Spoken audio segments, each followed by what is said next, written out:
I'll be very blunt. You never know what comes out of a meeting with President Trump. He'll say one thing one day and change his mind the next day. Again, we need certainty. We need certainty for our economies. I know that 9 million Americans wake up every single morning to produce a product or a widget for Ontario alone. We want to grow that. We want to be there when the U.S. needs our energy, that 1.5 million Americans wake up with the lights on and business going because the energy we ship down there in New York and in Michigan and Minnesota, I want to ship them more energy. I want to send them critical minerals. As China has the market cornered, I want to focus on the critical minerals. We have more critical minerals than anywhere in the entire world. That our greatest friends and allies south of the border need. That's what I want to come out of the conversation. I don't want the Prime Minister in there getting bullied and telling them you're doing this, you're doing that. It's not going to work. It will never, ever work. Hopefully they can come out with a great deal, a fair trade deal for both sides of the border. Again, we're intertwined. You know, everything that happens, we have so many companies in Ontario. If I describe Ontario, this is how I describe it. If you could put all the headquarters in the world, I mean in the US, in one jurisdiction, that's Toronto and the GTHA area. So every major corporation that is in the US has an office or a Canadian headquarters in Toronto and the Greater Toronto area. So hopefully it will come out with positive results. And I'm confident that the Prime Minister is going to go in there and do a great job. He's a smart business person. So let's see what happens. Carney is a smart business person, says Doug Ford. My goodness, man, this guy is really not a freaking conservative. It's really annoying to see the faux conservatism really start to appear in this country. We've got people like Ford that are kissing Mark Carney's butt, but that's it. And I can tell you one thing, Canadians love Americans, absolutely love Americans. I have a tremendous amount of friends, close friends. As I said, I spent 20 years of my life down in Illinois, and even Republicans, they aren't too happy with what President Trump is doing. So make no mistake about it, it's not everyone else, it's one person causing these problems. Rather than put the AMCAN fortress in, a ring around America and the US, America and Canada, and make it the strongest, most resilient, wealthiest, safest jurisdictions in the world, he'd rather come after us. I've never seen anything like it. It's unacceptable. We will never be the 51st state. We'll always be your best friend, your closest trading partner. And again, I just want to thank all the governors. I know some couldn't make it. We have great relationships. I think that Doug Ford is bipolar. Doug Ford, not too long ago, was frothing at the mouth and literally screaming that we need to shut the power off to 1.4, 1.5 million homes in America. He's frothing at the mouth, saying that we need to remove all American liquor and spirits off of the shelves. This guy is literally bipolar. He will say anything that is trending on that current day. He has no values. He has no spine. He has no moral compass. It's disgusting. It truly is disgusting. Minnesota and Illinois and Indiana, Ohio, Pennsylvania, New York State, and Quebec and Ontario. Just think of that corridor. That's an economic powerhouse the world has not seen, the U.S. has not seen, and Canada. Those states and those two provinces do the greatest amount to your GDP, both countries, than any other jurisdiction. And we're going to continue building that. Even though President Trump thinks protectionism is great. Well, why doesn't he look into what Ronald Reagan said many years ago about protectionism? It sounds great for a little bit, but what it does, it creates inflation.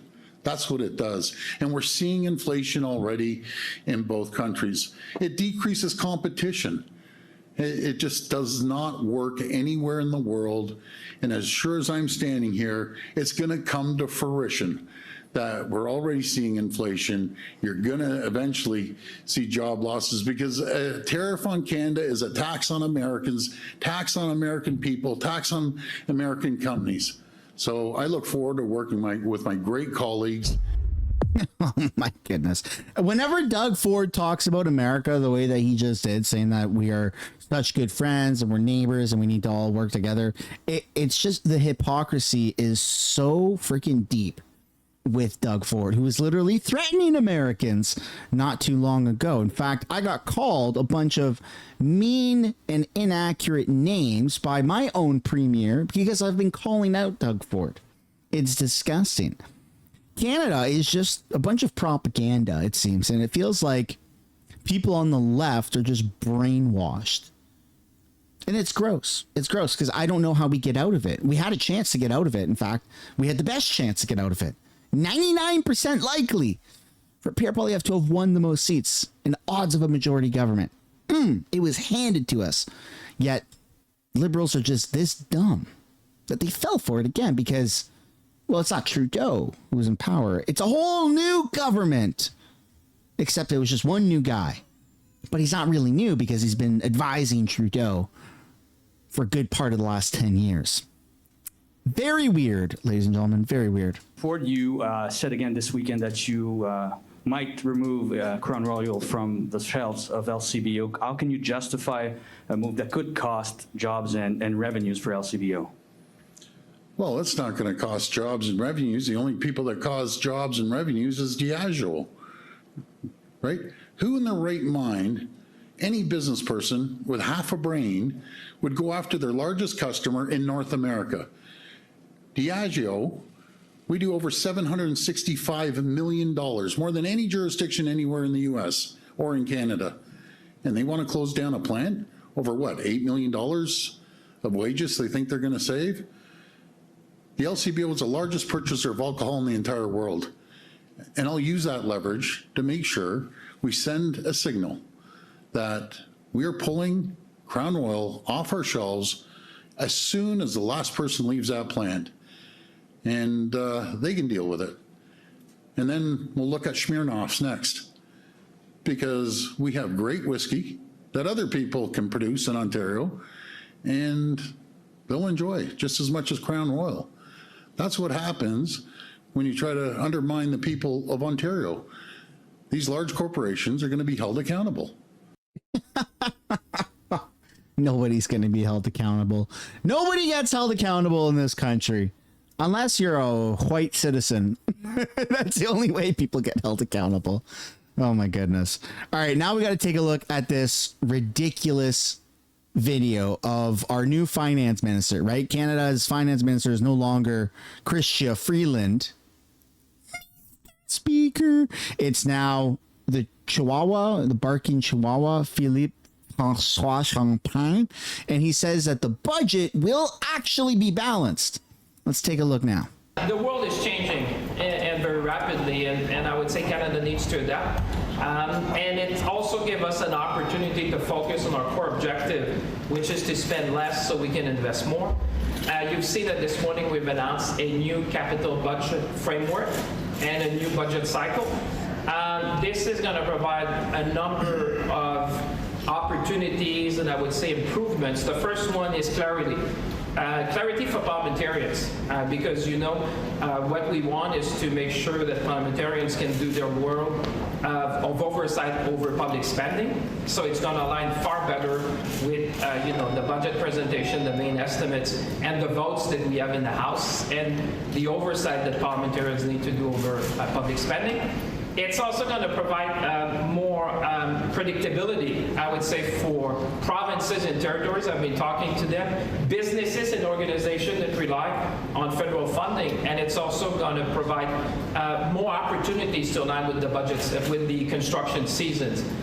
Making sure, we need to build more in this country. We need to build Canada strong, and that's going to better align, obviously, with what you see. Your officials said today there will only be one deficit figure in the budget. So are you walking away from the pledge to present an operating budget balance? And if not, what is the operating budget balance? What we're saying is that, so you're coming to how we're going to be presenting in the budget. So I think the capital budgeting framework is to provide more clarity, more transparency. It's an additional lens. It's not replacing replacing anything. So we're going to calculate the deficit as it was presented in previous budget, the same thing with the debt. But what we're trying to do is to provide more transparency, more clarity for Canadians. So when you're going to look at the budget, you're going to open the page and you're going to be able to see, okay, where is the government of Canada investing my money? There's going to be a part which is, day-to-day expenditure, and the other one on capital. But all that will be to provide more information. It's not going to replace, it's just providing more information on other lands. Like you've seen in the UK and Singapore, many countries have moved to that to provide more transparency, more clarity to people. Our objective is to spend less so we can invest more.